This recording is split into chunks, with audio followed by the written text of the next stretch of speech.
Good day again guys and welcome to Doc Ivan Answers. Our question for today is by Ma'am Celeste Go. Doc, hyperthyroidism po ako. Last year ko lang nalaman. Metimazole daw po ang iniinom niya, but only for 3 months. After nun, tumaba na daw po siya. Pwede ba siyang maging hypothyroid na nung time na yon?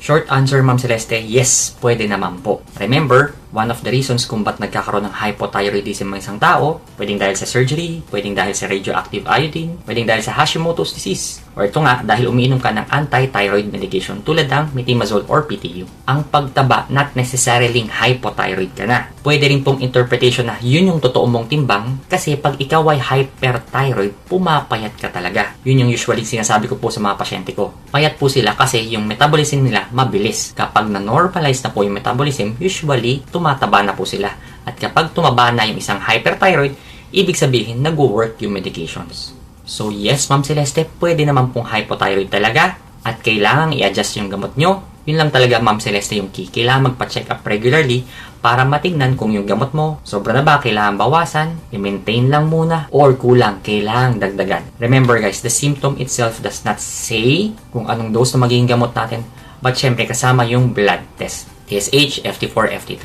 O, tandaan nyo yun ha guys. Want to know more about your thyroid blood test? Meron din po tayong video dyan. So, ayun Ma'am Celeste. Hopefully, I've answered your question. Thank you and bye-bye!